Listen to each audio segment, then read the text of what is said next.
Pertanyaan pertama, ada sebuah peringatan kepada masyarakat umum yang sering membuang sampah di sungai. Di situ didoakan, semisal bahasanya, semoga azab menimpa kepada orang yang membuang sampah di sungai ini. Lalu dia memperinci bentuk azab yang semoga ditimpakan kepada orang yang menodai lingkungan, membuang sampah di sungai, melarat 7 turunan.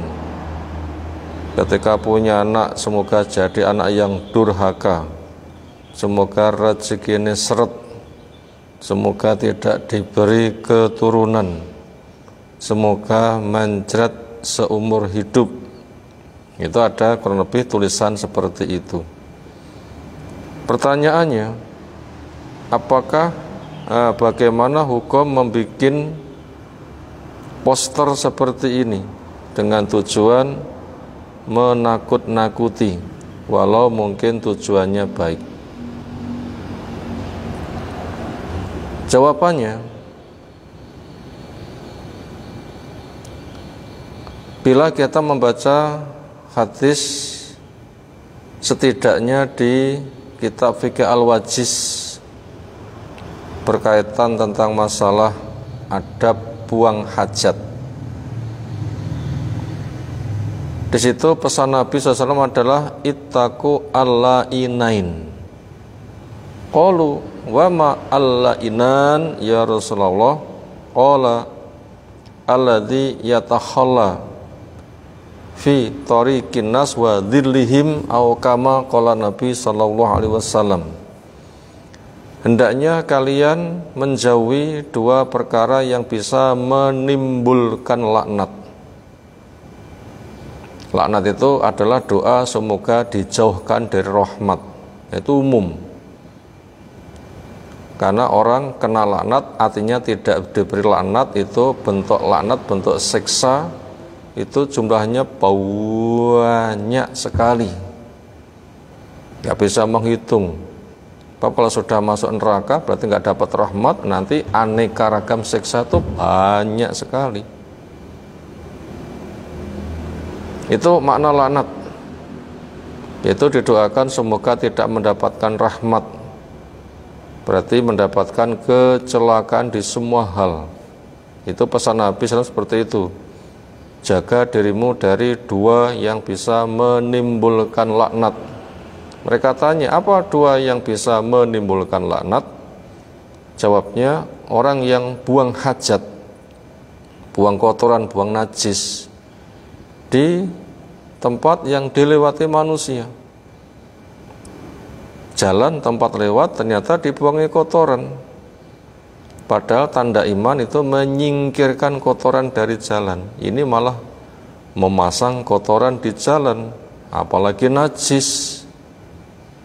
Baunya tidak enak, dipandang nggak sedap, menimpa menjadi najis.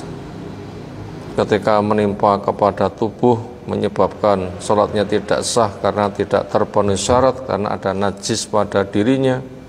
Risikonya luas sekali.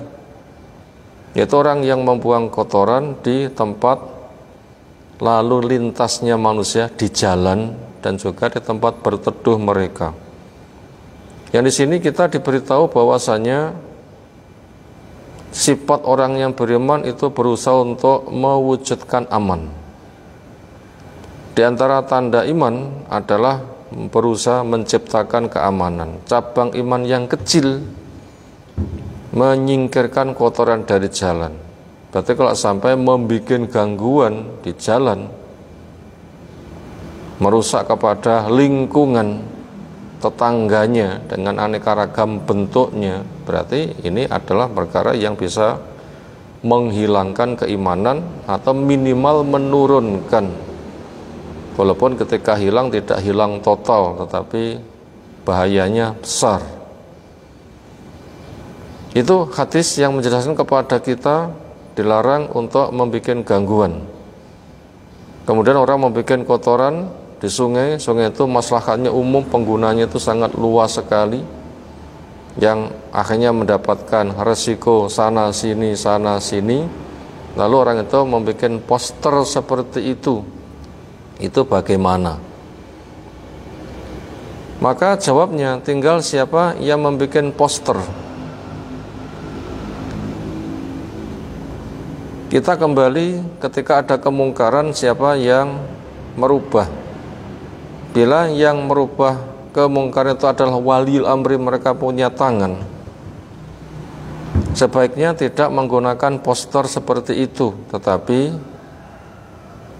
diberitahu kepada masyarakat pelarangan, nanti bersama sanksinya, lalu dipasang pengawas.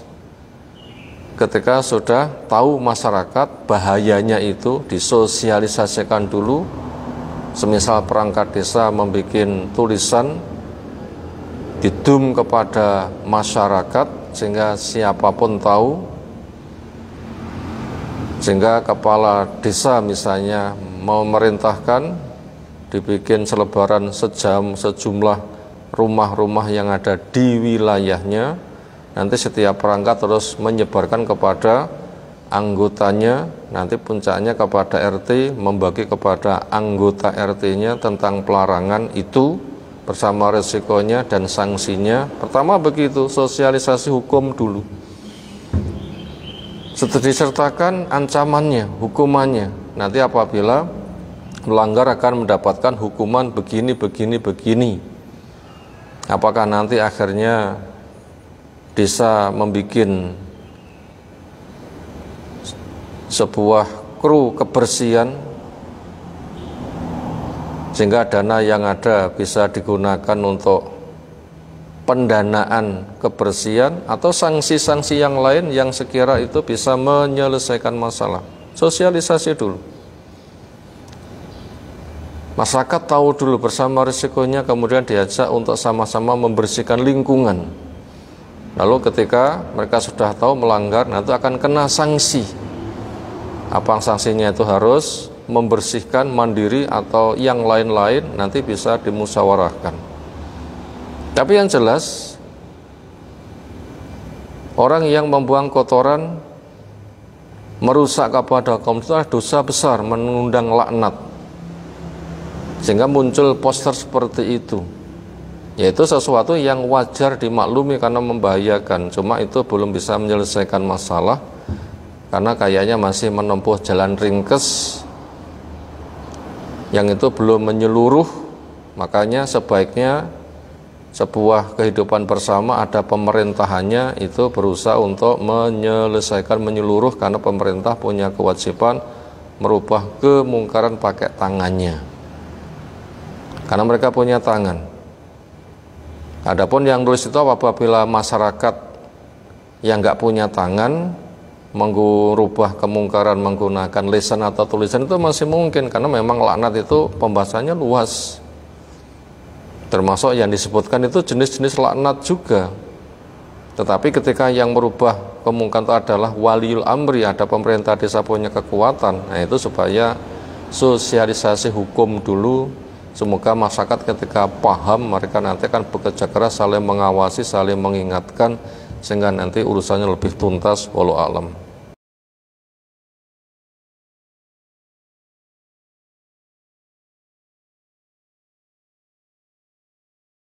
Yang kedua, jika kita sholat sunnah ba'da Jum'ah di masjid 2 rakaat atau 4 rakaat 2 salam. Mohon penjelasannya. Berkaitan masalah sholat ba'diyah Jum'ah, boleh 2, boleh 4, boleh 6, boleh di masjid, boleh di rumah, boleh diratakan, atau boleh memilih salah satu. Minimal ba'diyah Jum'ah 2 rakaat ketika belum bisa mengerjakan di rumah, di masjid, gak apa, minimal kerja dulu dan ajak walau hanya 2 rakaat, walau itu di masjid. Apabila mau diperinci,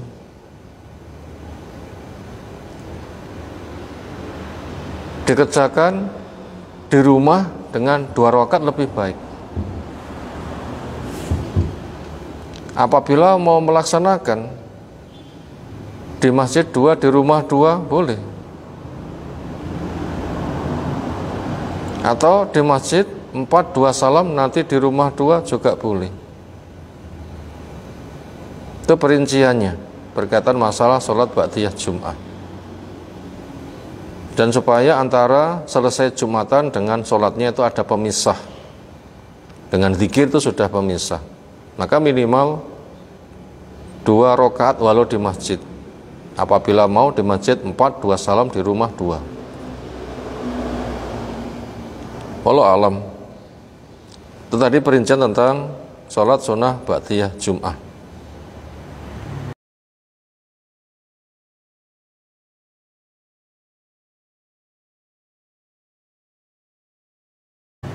Lalu pertanyaan berikutnya berkaitan orang melaksanakan sholat isya, ternyata yang diperinci oleh Nabi SAW tentang waktu sholat 5 waktu secara umum di awal waktu. Zuhur di awal waktu, asar di awal waktu, maghrib, isya, subuh. Untuk zuhur bisa ditunda agak akhir ketika suasana panas, cari kondisi agak dingin, sehingga dengan kondisi dingin itu supaya bisa khusyuk, itu agak diakhirkan, cari suasana dingin boleh. Contohnya jamaah diberitahu karena suasananya panas, nanti diadzani jam sekian misalnya, karena itu sudah masuk suasana dingin. Boleh juga diakhirkan itu isya, tapi pengakhirannya yaitu malam dibagi 3, sepertiga pertama itu pada ujung akhir. Misalnya semalam itu 12 jam dibagi 3 berarti 4 jam, masuk jam 6 maghrib misalnya, terakhir sepertiga pertama jam 10. Nah, maka yang paling bagus sholat isya itu adalah jam 10 malam, ujung akhir pada sepertiga pertama. Tapi ini dengan catatan tidak memberatkan kepada umat, sekira tidak memberatkan. Kemudian apabila memberatkan, tetap di awal waktu. Kemudian mana yang paling bagus? Ketika rata-rata di awal waktu, lalu orang itu mencari keutamaan namanya atamah, sholat isya diakhirkan di ujung akhir sepertiga pertama. Maka jawabnya apabila imam memutuskan begitu dan masyarakat kompak siap, itu yang paling utama. Tapi bila masyarakat punya keterbatasan sehingga berat, akhirnya imam memutuskan pada awal, lalu ada seseorang tidak berjamaah lalu pada akhir. Nah, tetap yang utama itu adalah bersama imam di awal waktu. Tapi apabila imam mengajak sepertiga yang awal ujung akhir, itu masyarakat bisa, tuh yang paling utama. Semuanya kembali kepada imamnya dan sholat secara berjamaah.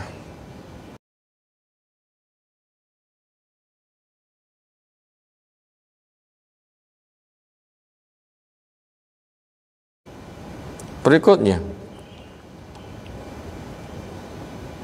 berkaitan masalah keluarga. Seorang suami melakukan ta'addud, poligami, beristri double, berusaha untuk ingin untuk menceraikan istrinya kedua. Alasannya istri pertama tetap belum bisa menerima, dan ini sudah berjalan 1 tahun. Bila dikhawatirkan bertahan, istri pertama bisa depresi,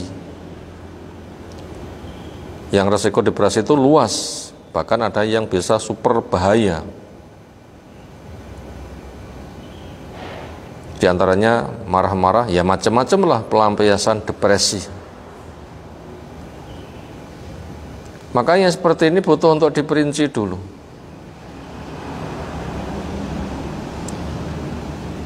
Sebaiknya orang yang menikah itu bukan sebatas sah tetapi sempurna. Sah itu adalah terpenuhi 2 pangkat 3. 2 pangkat 3 itu adalah 2 pertama, 2 syarat, 2 yang kedua, 2 rukun, 2 yang terakhir, 2 wajib. 2 syarat adalah lakinya mau, perempuannya mau, walinya mengizinkan, ini nomor 1. Berarti laki, perempuan, wali, ini sudah oke semuanya, ini 1 syarat. Kemudian syarat yang kedua 2 saksi. Bila sudah 2 rukun, yaitu ijab dan qabul, wali mengatakan, kamu saya nikahkan dengan anak perempuanku namanya fulana dengan mahar ini, itu ijab. Qabulnya dijawab, saya terima nikahnya dengan mahar tersebut tunai. Ini 2 rukun. Kemudian 2 wajib ialah mahar dan walimah. Ini sah, walaupun belum dicatatkan ke KUA. Sempurnanya adalah setelah sah itu dicatatkan ke KUA. Bahkan secara umum memang KUA menyaksikan lengkap dengan data, itu sempurna. Karena memang kita diperintahkan wa atiullaha wa atiur rasul wa ulil amri minkum, taatilah Allah, taatilah Rasul dan pemerintah dari kamu. Fungsi Islam memerintahkan adanya walil amri untuk ditaati, ini untuk kemaslahatan, bukan untuk yang lain, untuk kemaslahatan, terjaganya syariat. Laki terjaga, perempuan terjaga, anak terjaga, hak-hak masyarakat terjaga. Walil amri memang diantara fungsinya untuk itu. Maka upayakan yang sempurna. Lalu ketika orang itu poligami, ketika itu resmi ke walil amri, itu ada izin istri yang pertama. Sebenarnya izin istri pertama atau sebelumnya ini enggak jadi syarat. Tetapi ketika walil amri mensyaratkan, karena kondisi masyarakat biar terjaga supaya orang tidak berbuat seenaknya. Karena pemerintah bagaimanapun juga akan mendapatkan dampak dan bertanggung jawab untuk mengurusi hak-hak masyarakat, hak istri pertama, hak istri kedua, hak dari anak istri pertama, hak dari anak istri kedua. Kalau nggak ada tanda bukti, nanti bila ada apa-apa gimana? Menjaga hak istri kedua, ketiga, keempat bersama anak-anaknya. Sementara itu semuanya itu menggunakan tanda bukti keabsahan. Maka ini termasuk wilayah yang ditaati. Maka apabila poligaminya itu sudah terpenuhi izin dari istri pertama atau sebelumnya, sudah ada izin, sukarela atau tertekan tidak tahu, tapi itu sudah mengizinkan. Lalu ketika dia tertekan depresi, maka tidak boleh menceraikan istri yang kedua. Kenapa? Sudah dapat izin. Depresi itu pribadi, diobati sendiri. Tapi apabila istri kedua, ketiga, keempat, misal ketika ta'adud istri pertama nggak dapat izin, ini suami yang bertanggung jawab. Karena yang menyebabkan istrimu depresi itu adalah tingkah polahmu. Nah seperti itu tingkah polahmu. Dia bertanggung jawab. Karena pemerintah mensyaratkan adanya izin dari istri untuk kemaslahatan, sementara bila kamu mau memenuhi ini nanti kemaslahatan akan dijaga bersama. Ya sekarang kamu tidak menempuh sebab-sebab kemaslahatan, ya kamu tanggung sendiri. Ya kamu tanggung sendiri. Kalau begitu bagaimana? Ya, nanti akan terjadi risiko cerai tanpa sebab syar'i, itu barang halal tapi paling dibenci. Sehingga suami menjadi orang yang paling dibenci walaupun halal. Istri akan benci pada suami, istri kedua yang dicerai pun juga akan membenci. Itu risikonya ke sana. Maka daripada itu sebagai solusi tengahnya, maka diupayakan semuanya itu resmi. Kenapa? Memang adanya waliul amri yang Allah memerintahkan taati selagi tidak maksiat. Ini untuk kemaslahatan bersama.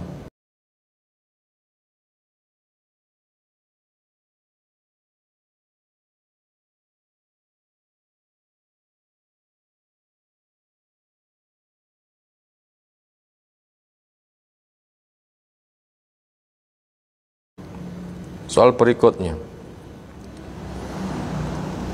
berkaitan orang tua yang sudah uzur, kemudian anak banyak untuk mengurus. Orang tua tidak berharta kecuali sedikit. Harta yang sedikit itu digunakan imbalan untuk salah satu anak yang ngurusi. Lalu bagaimana menyelesaikan kasus ini? Jawabnya, anak itu milik orang tua, harta maupun orangnya. Makanya ketika orang tua sudah udzur, nggak mampu mandiri, maka anak punya kewajiban ngurus, punya kewajiban birrul walidain, dan berjuang dengan dirinya, hartanya, dan potensinya. Karena itu kewajiban anak. Maka ketika ditanyakan pada pertanyaan orang tua punya satu rumah, diberikan kepada anak yang ngurusi, sehingga di situ tidak ada warisan, tapi menggunakan sistem begitu, ini yang harus dirubah. Gimana cara merubahnya? Anak itu supaya memikul bareng kewajiban birrul walidain. Anak semuanya kerjasama memikul bareng untuk birrul walidain. Kenapa? Memang anak milik orang tua wajib punya kewajiban birrul walidain. Semuanya memikul dengan dijadwal. Dijadwal waktu pengurusan maupun dijadwal dana. Semuanya kena. Anak laki-laki mengeluarkan dana 2 kali daripada anak perempuan, karena memang laki-laki mendapatkan kewajiban double. Itu dijadwal waktu pengurusan maupun pendanaan. Apabila anak mau seperti itu, ketika nanti orang tua mati, warisannya dibagi sebagaimana hukum waris.